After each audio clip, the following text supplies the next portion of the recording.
ये वीडियो उनके लिए है जिन्हें लगता है कि मैं फेल हो जाऊंगा। जी हाँ, ये वीडियो उनके लिए है जिन्हें लगता है कि मैं फेल हो जाऊंगा, या फिर मैं बहुत ही कमज़ोर हूँ, या फिर मैं कुछ भी याद नहीं किया हूँ, कैसे लिखूंगा एग्जाम में क्वेश्चन का आंसर। तो ये सब जिनके मन में चलता है ना, ये वीडियो उन्हीं के लिए है। आज की वीडियो की टॉपिक है कि फिजिक्स में पास होने की ट्रिक। जी हाँ, बिना याद किए, बिना पढ़े, केवल ट्रिक्स से आपको हम बता देंगे। अगर आपके मन में चलता है कि नहीं यार मैं कुछ भी नहीं पढ़ा हूँ, कैसे एग्जाम दूंगा, तो ये वीडियो आप ही के लिए है। अगर आप कमजोर हैं फिजिक्स में, या फिर फिजिक्स में कुछ भी नहीं पढ़े हैं, तो ये वीडियो आप ही के लिए है। आप बने रहिए वीडियो एंड तक। आज हम ऐसे ट्रिक बताएंगे, ऐसा ट्रिक बताएंगे कि मूर्ख भी पास कर जाएगा एग्जाम में। जी हाँ, बिल्कुल, जो कि फिजिक्स में अनाड़ी है, जिसे कुछ भी नहीं आता, फिजिक्स में कुछ भी नहीं आता, कोई भी क्वेश्चन नहीं आता, वो भी पास कर जाएंगे एग्जाम में। सिर्फ पास ही नहीं, अगर आप मेरे बताए हुए टिप्स को, मेरे बताए हुए ट्रिक को अगर आप फॉलो करते हैं सही तरीके से, जैसे जैसे हम बताएंगे वैसे वैसे अगर आप करेंगे, तो 100% मेरा गारंटी है भाई, टीचर खुश हो के पूरे नंबर दे देंगे। मतलब आप फर्स्ट डिवीजन आराम से कर सकते हो, ये मेरा गारंटी है। ठीक है, फाइल नाम का तो कोई शब्द ही नहीं रहेगा। जी हाँ, फाइल नाम का आज से इस वीडियो को देखने के बाद कोई शब्द नहीं रहेगा। कोई आपको फेल भी नहीं कर सकता है, जिंदगी में आप फेल नहीं करेंगे। आपके लिए फेल नाम का कोई शब्द ही नहीं रहेंगे और शब्द ही नहीं बनेंगे। तो चलिए जानते हैं कि बिना पढ़े, बिना याद किए, केवल ट्रिक से हम फिजिक्स में कैसे पास हो सकते हैं। आई रिपीट, हम फिर से कह देते हैं, अगर आपको लगता है कि आप फिजिक्स में कमजोर हैं, फिजिक्स में कुछ भी नहीं आता आपको, तो वहां पे एग्जाम में कैसे हम ये सब क्वेश्चन को सॉल्व करेंगे, तो यही आज के हम सिखाएंगे। तो चलिए जानते हैं बारी बारी से। मान लो आपके पास एग्जाम में इस तरह से क्वेश्चन पेपर रहा। ठीक है, आपके पास एग्जाम में इस तरह से क्वेश्चन पेपर आया। अब इस पेपर में अगर हमको कोई क्वेश्चन का आंसर ना आए, तब क्या करें? क्योंकि हम फिजिक्स कुछ भी नहीं पढ़े हैं ना, आप फिजिक्स कुछ भी नहीं पढ़े हैं, या फिर आप फिजिक्स में कमजोर हैं। ये क्वेश्चन मान लीजिए आपके एग्जाम में आए हैं, ये सब क्वेश्चन आपके एग्जाम में आए हैं, तो हम कुछ भी नहीं जानते। तो अब खाली तो नहीं छोड़ना, क्योंकि खाली छोड़ेंगे तो हम फेल हो जाएंगे। लेकिन हम आपको फेल नहीं होने देंगे। ठीक है, हम आपको फेल नहीं होने देंगे। तो इस सिचुएशन में क्या करें, कैसे करें कि ये क्वेश्चन का आंसर हो जाए? ये सब क्वेश्चन सबको हम बारी बारी से लेके चलेंगे, आपको सिखाएंगे। मान लीजिए कि फिजिक्स में आपको अगर कोई क्वेश्चन का आंसर ना आए, तो उसका आंसर इस ट्रिक से लिखें जो कि हम आपको बताने वाले हैं। एग्जामिनर खुश हो के आपको पूरे के पूरे नंबर देंगे। हम फिर से रिपीट कर दिए। देखिए, ये क्वेश्चन आपके सामने, एक बिंदु पर के विद्युतीय विभव से आप क्या समझते हैं? ठीक है, उसके बाद स्थिर विद्युत बल के लिए कूलॉम का नियम लिखें। तो हम सबको बारी बारी से आपको सिखाएंगे कैसे आप ट्रिक से वहां पे कर सकते हो, बिना पढ़े, बिना कुछ याद किए। ठीक है, अगर आपको कुछ भी नहीं आता फिजिक्स में, तो कैसे करेंगे ये सब क्वेश्चन का हल, कैसे करेंगे, आंसर कैसे लिखेंगे, वही हम इस वीडियो में आपको बताएंगे। देखिए, हम आपको यहाँ पे दिखा रहे हैं, सब कुछ, तब आपको समझ आएंगे अच्छे से। ठीक है, तब आपको अच्छे से समझ आएंगे। मान लीजिए आपके पास 1 नंबर क्वेश्चन है, 1 नंबर यहाँ पे क्वेश्चन है, आप जो कि देख रहे हैं। ये क्वेश्चन का आंसर आपको नहीं आता है, ध्यान से सुनिए, ये क्वेश्चन का आंसर आपको नहीं आता है। ठीक है, तो इस सिचुएशन में क्या करें? ठीक है, जिन्हें आता है उनके लिए ये वीडियो नहीं है, पहले कह देते हैं। जिनको नहीं आता है, तो इस सिचुएशन में क्या करें? तो सबसे पहले आपको इमेजिन कर लेना, ये आपका बोर्ड कॉपी है। कौन सा है? बोर्ड कॉपी है, उत्तर पुस्तिका है, जिसमें आपको आंसर लिखना है। तो सबसे पहले लिखेंगे प्रश्न उत्तर संख्या 1। कितना नंबर है भाई? 1, जो कि आप यहाँ पे देख पा रहे होंगे। अच्छा, या फिर आप ऐसे भी लिख सकते हैं, क्वेश्चन नंबर 1। ठीक है, फिर उत्तर लिखेंगे। अब उत्तर में क्या लिखेंगे? पहले देखिए क्वेश्चन को, आप पहले ध्यान से देखिए कि एक बिंदु पर के विद्युतीय विभव से आप क्या समझते हैं। ठीक है, इस वीडियो में हम आपको ऑब्जेक्टिव से लेके सब्जेक्टिव, जो 5 अंक वाले होते हैं, ये 2 नंबर वाले हैं। ठीक है, 2 अंक वाले हैं, सब कुछ आपको बताएंगे। आप बने रहिए वीडियो एंड तक। हाँ, देखिए, सबसे पहले आपको क्या करना, देखिए सबसे पहले आपको जो क्वेश्चन है यहां तक लिख दीजिए। क्वेश्चन को ध्यान से पढ़िए। एक बिंदु पर के विद्युतीय विभव से आप क्या समझते हैं, मतलब यहां तक हम लिख सकते हैं। तो यहां तक हम आपको यहाँ पे उत्तर में लिखना है कि एक बिंदु पर के विद्युतीय विभव। उसके बाद क्या करना? उसके बाद आपको कुछ भी नहीं आता, तो हमने ये डॉट डॉट डॉट डॉट क्यों छोड़े हैं? आपको एग्जाम में इस तरह नहीं करना है, कॉपी में आपको नहीं करना है। ठीक है, लास्ट में लिख देना समझते हैं, जो कि यहाँ पे समझते हैं। अब क्या की जगह, मतलब आप क्या, इतना की जगह पे हम क्या करेंगे? आंसर लिखेंगे, ट्रिक लगाएंगे। ट्रिक कैसे लगाएंगे? तो मेरी बातों को पहले आप ध्यान से सुनिए। देखिए, ट्रिक यही है, ट्रिक है आपके सामने कि सादा पेज आई मीन खाली पेज आपको नहीं छोड़ना, जो कि आप ऑलरेडी जानते हैं। फिर पेपर में आए हुए क्वेश्चन से रिलेटेड आई मीन मिलता जुलता आपको कोई भी कीवर्ड जो आपको याद है उसे लिख देना। जैसे पेपर में मिलता जुलता कीवर्ड, जैसे क्या यहाँ पे मिलता जुलता क्या हो सकता है, विद्युतीय विभव है, विद्युतीय विभव से आपको मिलता जुलता क्या मिल रहा है, जैसे आवेश, ठीक है, आवेश भी विद्युतीय में आता है, विद्युत क्षेत्र क्या है, विद्युत तीव्रता क्या है, विद्युतीय धारिता क्या है, ये सब अगर आपको कुछ भी याद है तो आप वहां पे लिख सकते हैं। बाय चांस आपको कुछ भी याद नहीं है, ठीक है, आई मीन मिलता जुलता याद नहीं है, मिलता जुलता आपको याद नहीं है तो आपको जो भी क्वेश्चन का आंसर याद है उसे लिख दीजिए। बस आपको ये ध्यान रखना है कि आपका पेपर किसका है, फिजिक्स का है। तो फिजिक्स में अब तक आप जितने भी पढ़ाई किए हैं कुछ ना कुछ तो याद होंगे, चाहे वो 8 क्लास का हो या 9 क्लास को या 10 क्लास को, जो भी हो यहाँ पे आपको लिख देना है। और लास्ट में लिख देना ये समझते हैं, ये कहलाता है, ये कहते हैं, जो लिखना है। और शुरुआत में इस तरह से लिख देना है। अगर पूछता कि विद्युत विभव क्या है तो हम लिखते हैं विद्युत विभव वह है जो, बस अब यहाँ पे जो आप जानते हैं वो लिख देते हैं। अब प्रश्न आते हैं कि ऐसा हम क्यों कह रहे हैं, आपके मन में चलते होंगे प्रश्न, ऐसा हम क्यों कह रहे हैं, क्योंकि एग्जामिनर कहता है कि बच्चे के कॉपी में कुछ ना कुछ लिखा होना चाहिए, सादा पेज या खाली पेज पे हम नंबर नहीं देंगे, एग्जामिनर का यही कहना है। अब ऐसे में आपको देखिए कितने सारे फायदे होने वाले हैं। आपके सामने ये क्वेश्चन कितने नंबर का है, 2 नंबर का है, कितने नंबर का है, 2 नंबर का, जो कि आप यहाँ पे देख पा रहे हैं। तो अगर ये क्वेश्चन 2 अंक का है तो आपको 1 अंक मिल जाएंगे। लेकिन भाई लेकिन आप मेरी बातों को ध्यान से सुनिए, लेकिन ज्यादातर टीचर कॉपी में लिखे आंसर को अच्छे से जांच नहीं करते हैं, समझ रहे हैं ना, ज्यादातर टीचर कॉपी में लिखे आंसर को अच्छे से जांच नहीं करते हैं। तो ऐसे में ज्यादा से ज्यादा चांस है कि आपको 2 अंक मिलने की, आई मीन जितने नंबर का क्वेश्चन है उतने नंबर आपको मिलने की, क्योंकि एग्जामिनर उतना ध्यान से चेक नहीं करता है। तो चलिए दूसरी नंबर क्वेश्चन पे चलते हैं कि स्थिर विद्युत बल के लिए कूलाम का नियम लिखा है। अब इसको कैसे लगाएंगे ट्रिक से, मान लो हमको कुछ भी याद नहीं है, तो इस सिचुएशन में 2 नंबर कैसे लें भाई, प्रश्न आता है। तो एक बार मेरे बातों को फिर से आप ध्यान से सुनिए, हम इस क्वेश्चन पे आए हैं, फिर से आप इसको समझिए तब इस पर चलेंगे। बस आपको 1 मिनट से भी कम लगेंगे, 20 सेकंड आप रुक के मेरे बातों को सुन लीजिए, 20 सेकंड, मात्र 20 सेकंड हम कुछ बोलने वाले हैं। ट्रिक क्या है भाई, ट्रिक है सादा पेज नहीं छोड़ना है। पेपर में आए हुए क्वेश्चन से रिलेट आपको कोई भी कीवर्ड याद है तो उसे लिख दीजिए। जी हाँ, आपके फिजिक्स में आपको जो भी क्वेश्चन का आंसर याद है तो उसे लिख दीजिए।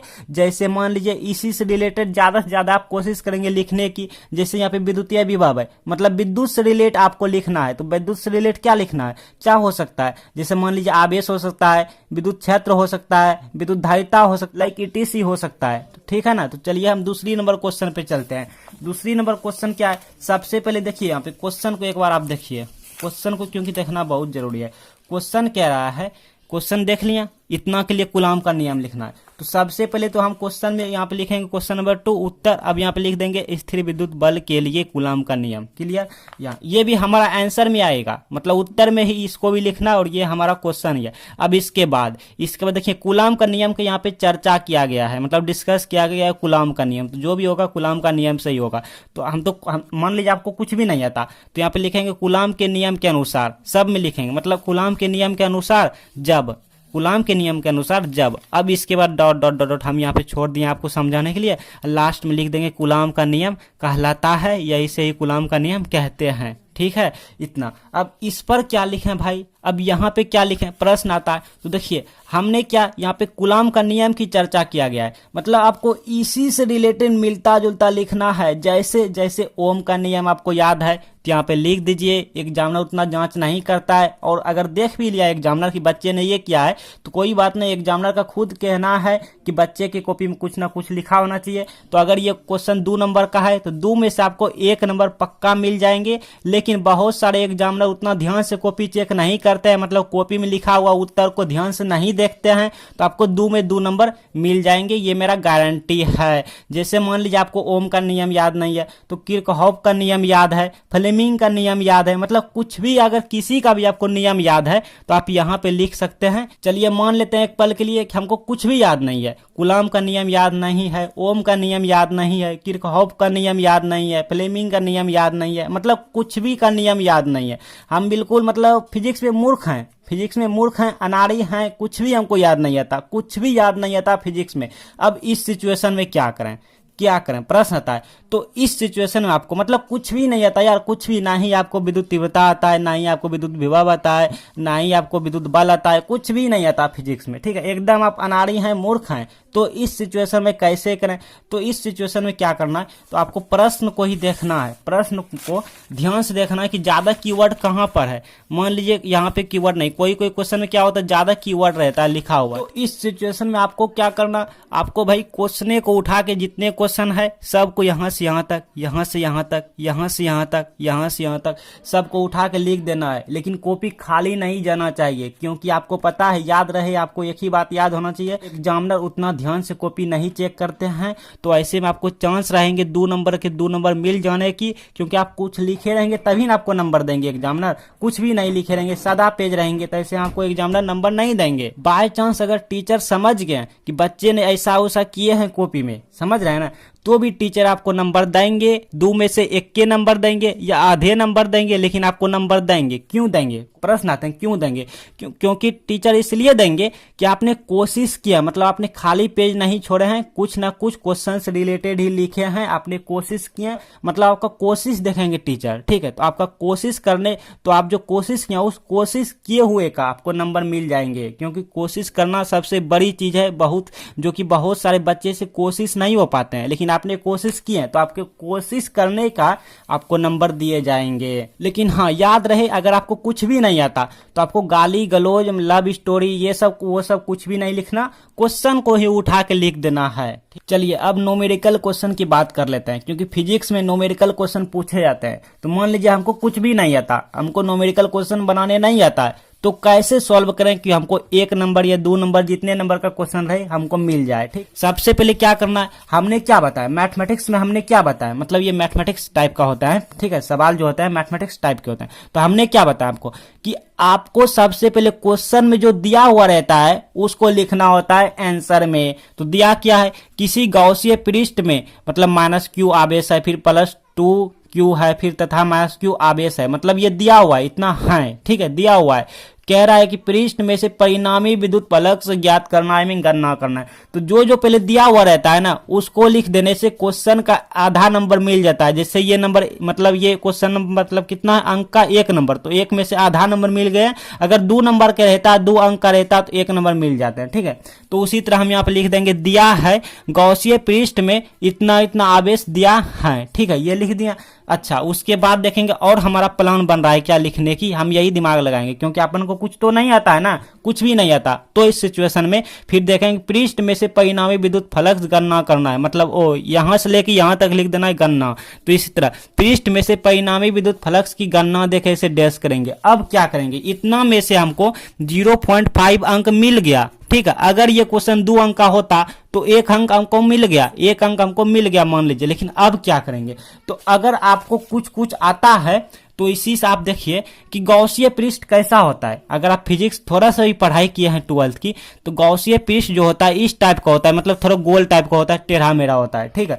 अच्छा, तो इसी में कह रहा है, मतलब गौसीय पृष्ठ में, मतलब इसी में ये सब क्या है, क्यू मतलब क्या होता है, आवेश होता है, इतना आप समझ रहे हैं। अच्छा, तो कहीं कहीं बैठा दीजिए ऐसे वैसे जहां तहां, तो ये -q मान लेते हैं, इसको +2q मान लेते हैं, ये -q मान लिया, ठीक है। अच्छा, आवेश है पृष्ठ में से परिणामी विद्युत फ्लक्स, ओ मतलब इसको कुल, मतलब टोटल विद्युत फ्लक्स निकालना है। तो विद्युत फ्लक्स को हमको डिनोट करते हैं फाई से, विद्युत फ्लक्स को हम डिनोट करते हैं। अगर आप थोड़ा मोड़ा विद्युत फ्लक्स पढ़ाई किए हैं तो आपको समझ आएंगे, ठीक है। नहीं आएंगे तो भी जो भी आपके पेपर में क्वेश्चन रहेंगे उसी से रिलेट गलती सलती लिख देना है, ताकि नंबर आपको मिल जाए, ठीक है। तो विद्युत फ्लक्स बराबर होता है समेशन, और यहाँ पे क्या, चार्ज, मतलब जितने चार्ज है टोटल चार्ज बटे नॉट एप्सिलॉन होता है। टोटल चार्ज कितना है भाई, इतना है हमारा टोटल चार्ज। तो यहाँ पे लिखिए -q, फिर +2q, फिर -q। समेशन का मतलब होता है प्लस होता है, सबको ऐड करना होता है, कुछ इस टाइप का करेंगे मैथमेटिक्स में, इतना। तो ये कितना मिल गया, टोटल मिल गया, ये सॉल्व किया 0 मिल गया, 0 बटे नॉट एप्सिलॉन हो गया, तो ये हमारा 0 हो गया। तो हमको मिल गया फाई बराबर 0, जो कि हमारा फाइनल आंसर हो गया। तो हम आपको जितने भी ट्रिक बताएं, अगर आप उसको सही तरीके से फॉलो करते हैं तो मेरा गारंटी है भाई आप पास क्या, फर्स्ट डिवीजन कर जाएंगे। जी हाँ, 100% मेरा गारंटी है, टीचर आपको खुश होकर नंबर देंगे, क्योंकि आपने बहुत सारे प्रयास कर करके बहुत सारे क्वेश्चन को सॉल्व कर लिया, बहुत सारे क्वेश्चन कर लिए, कवर कर लिया। तो ये वीडियो उनको आप जरूर शेयर करें जिनको कि लगता है यार मैं कमजोर हूं, मुझे कुछ नहीं आता, एग्जाम में अगर मैं फेल हुआ तो सुसाइड कर लूंगा, ये कर लूंगा, वो कर लूंगा। तो उनको आप ये वीडियो जरूर दिखाइए ताकि उसका जिंदगी बच जाए, क्योंकि जिंदगी की सवाल है ना।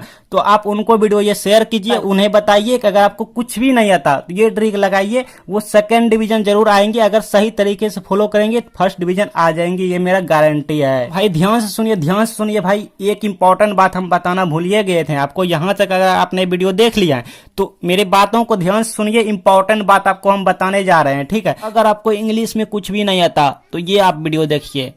अगर आपको मैथ में कुछ भी नहीं आता, मान लीजिए आप मैथमेटिक्स सब्जेक्ट ले रखे हो, या 10th के हो या 12th के आप स्टूडेंट जी हैं, तो आपको मैथमेटिक्स में कुछ भी नहीं आता, ठीक है। क्योंकि बहुत सारे बच्चे कहते हैं यार मैथ लेके हम पछता रहे हैं, मैथ मेरा बोझा हो गया, ऐसे वैसे ना जाने मतलब कुछ भी सोचने लगता है, मैथ को लेके जो माथा पच्ची करने लगता है। तो आपको मैथ में कुछ भी नहीं आता, कुछ भी नहीं आता, कुछ भी नहीं आता, तो इस सिचुएशन में कैसे आप 60 नंबर से प्लस, समझ रहे हैं ना, इतना लाएंगे, कैसे लाएंगे। तो आपके लिए स्पेशल यहाँ पे वीडियो बना दिया है, यहाँ पे वीडियो आ रहे हैं, आप इस वीडियो को देखिए। इस वीडियो को देखने के बाद अगर आपको मैथ में कुछ भी नहीं आता तो आप ये नहीं कहेंगे कि यार मुझे मैथ में कुछ भी नहीं आता। आप खुद तैयार हो जाएंगे एग्जाम देने के लिए और आप अच्छे से अच्छे अंक हासिल कर पाएंगे।